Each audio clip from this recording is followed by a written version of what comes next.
அனைவருக்கும் வணக்கம். நம்ம திருமண பொருத்தம் அப்படிங்கிறத இன்றைக்கு தலைப்பில் எடுத்திருக்கோம்.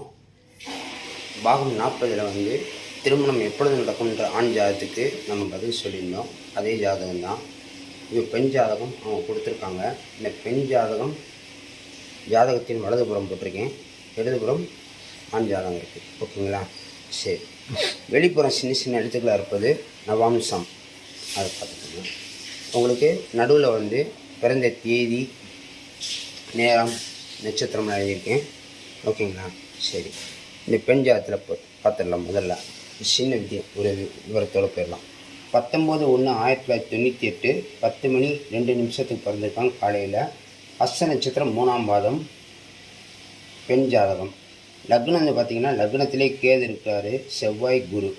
2ஆம் இடத்துல சனி, 7ஆம் இடத்துல ராகு, 8ஆம் இடத்துல சந்திரன், 9ஆம் இடத்துல புதன், 11ஆம் இடத்துல புதன், 12ஆம் இடத்துல சூரியன், சுக்கிரன் இருக்காங்க. இந்த பெண் ஜென்ம நட்சத்திர அதிபதி சந்திரன். இப்போ திசா ராகு திசை 2027 வரைக்கும் இருக்குது. சூரிய புத்தி இந்த வருஷம் வரைக்கும் இருக்குது. குரு அந்தரம் இந்த மாதம் 29/6/2024 வரைக்கும் இருக்குது. ராகு திசை, சூரிய புத்தி, குரு அந்தரம் நடந்துகிட்ருக்கு. இப்போ ரெண்டையும் எப்படி மேட்ச் பண்ணுறது அப்படின்னு பார்த்தீங்கன்னா, ஆண் ஜாதக ஜென்ம நட்சத்திரம் செவ்வாய். அந்த செவ்வாய் இந்த ஜாதகத்தில் எப்படி இருக்கார் அப்படின்னு முதல்ல கொண்டு வந்துடணும். அப்படி கொண்டு வரும்போது செவ்வாய் பார்த்தீங்கன்னா இங்கே லக்னத்தில் நின்று அவர் எந்த நிசையில் இருக்காருன்னு கேட்டிங்கன்னா சுயசாரம் பெற்றுக்கொண்டார். இங்கேருந்து இங்கே ஒரு இடத்துல இருந்தால் அவிட்டு நட்சத்திரம் 3ஆம் பாதத்தில் இருக்கார். அப்போ அந்த வீட்டின் பிரதிநிதியான சனி வேலை செய்யணும். சனி வேலை செய்யணும்னா நடுவில் கேது இருக்கார். செவ்வாய்க்கு மேலே கொடுக்கணும்னா அது ஒரு பக்கம். அப்போ கொஞ்சம் அந்த இடத்துல சிறு தடை இருக்குது. ஓகேங்களா? சரி. செவ்வாய் இந்த ஜாதகத்துக்கு எடுக்க முடியாது அப்படிங்கிற ஒரு விஷயம் வந்துடும். செவ்வாய் எடுக்க முடியாதுன்னா செவ்வாயுடைய நட்சத்திரமான மிருகசீரிடம், சித்திரை, அவிட்டு நட்சத்திரம் இந்த ஜாதகத்துக்கு பொறுத்த சேர்க்க முடியாது. ஆனால் இந்த ஜாதகத்துக்கு சந்திரன் சேர்க்கலாம் அப்படிங்கிற விதி இருக்குது. சரி, நம்ம பொருத்தம் இருக்குது அப்படின்னு சொல்லி பார்த்தோம். நம்ம என்ன பொருத்தம் இருக்கான்னு சொல்ல வேண்டியதானே? பொருத்தம் இருக்குது, அந்த விதியெல்லாம் இருக்குது. ஆனால் தடை செய்கின்ற விதியை நம்ம சொல்லலை. காரணம் என்னென்னா, நம்ம எல்லா ஜாதகத்துக்கும் இப்படி விவரம் பார்த்துட்டு நிறைய பொருத்தம் இல்லைன்னு சொன்னோம்னா அவங்க என்னங்க எல்லாமே இல்லைன்னு சொல்கிறீங்க அப்படின்னு சொல்கிறாங்க. அதனால் நம்ம கொடுத்து பார்த்தோம். இந்த செவ்வாய் சுயசாரம் பெற்றுக்கொண்டதால் இதன் வீட்டு பிரதிநிதி சனி இதுக்கு பலன் கொடுக்க முடியாமல் நடுவில் கேது தடுக்கப்படுகிறார். நான் இங்கே இருக்கும்போது நீ என்னை மீறி எதை செய்ய முடியும் அப்படின்ற ஒரு வார்த்தையை அங்கே உபயோகப்படுத்தி கொள்ளலாம். உபயோகப்படுத்தினா கேது அதுதான் செய்வார், அவர் தான் செய்ய முடியும். சரி, இந்த விதியை தாண்டி அடுத்த விதிக்கு போய் பார்க்கலாம். இந்த பெண்ணுடைய ஜென்ம நட்சத்திர அதிபதி சந்திரன் ஆண் ஜாதகத்தில் பார்த்தீங்கன்னா, ஆண் ஜாதகத்தில் செவ்வாய் சாரம் பெறார். கொஞ்சம் வித்தியாசம் இருக்குது. ஓகேங்களா? சந்திரனுக்கு 7ஆம் இடத்துல இருக்கிறார். அந்த செவ்வாய் கேது சாரம் பெறார். சந்திரன், செவ்வாய், கேது இங்கேயும் கொஞ்சம் பாதிப்பு இருக்குது. அதனால் இங்கேயும் பொருத்தம் இல்லை அப்படிங்கிற விதி வந்துடுது. அடுத்த ஸ்டெப் போயிடலாம். சந்திரனுக்கும் செவ்வாயும் 2 ஜென்ம நட்சத்திரத்தை பார்க்கும்போது சந்திரன் செவ்வாயும் 7ஆம் இடத்தில் இருப்பதால் இது நல்ல ஒரு நிலை. அங்கே 6-8 இருக்குது. 6-8 இப்படி இருந்தால் பிரச்சனை இல்லை, அதுவும் நல்ல நிலை. அதுக்கடுத்து ஆண் ஜாதகத்தில் குரு திசை சுக்கிர புத்தி நடந்துகிட்ருக்கு. குருவுக்கும் சுக்கிரனுக்கும் நடுவே இந்த கிரகம் தான் இருக்குது. அதனால் இதுவும் பாதிப்பு இல்லை. பெண் ஜாதகத்தில் ராகு திசை சூரிய புத்தி. ராகுக்கும் சூரியனுக்கும் நடுவே எந்த கிரகமும் பாதிப்பை தரலை, அதுவும் நல்ல நிலையில் இருக்குது.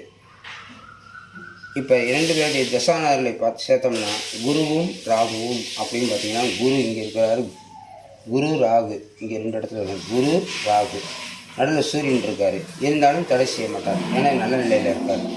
அப்போ குரு ராகுக்கு நடுவில் வேறு எதுவும் பாதிப்பு இல்லாதனால இது ஓகே ஆகும். அதாவது ஆண் ஜாதக தசாநாதன் குரு, பெண் ஜாதகன் தசாநாதன் ராகு. அப்போ ஓகேங்களா? இப்போ இங்கேயும் அதே மாதிரி பாருங்கள், குரு ராகு 7க்கு 7ஆக இருக்காங்க. அப்போ இதுவும் பாதிப்பு இல்லை, ராகுவும் குருவும். அப்போ இந்த அளவுக்கு வரையும் வந்தாச்சு.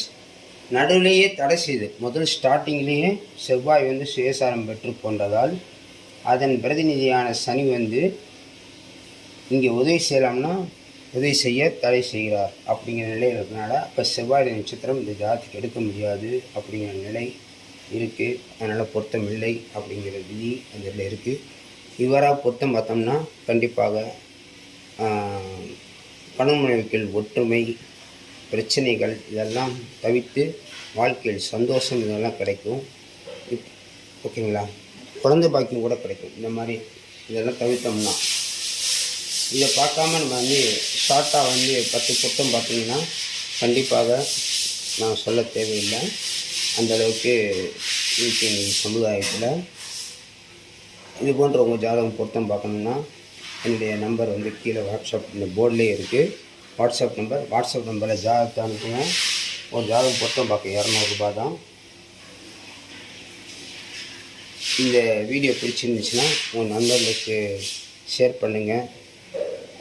முக்கியமான விஷயம் இதில் வந்து நான் சொன்ன விஷயம் எங்கேயாவது உங்களுக்கு கருத்து இருந்ததுன்னா தாராளமாக கமெண்ட் பாக்ஸில் சொல்லுங்கள். நான் வந்து அதுக்கு விளக்கம் சொல்ல தயாராக இருக்கேன்.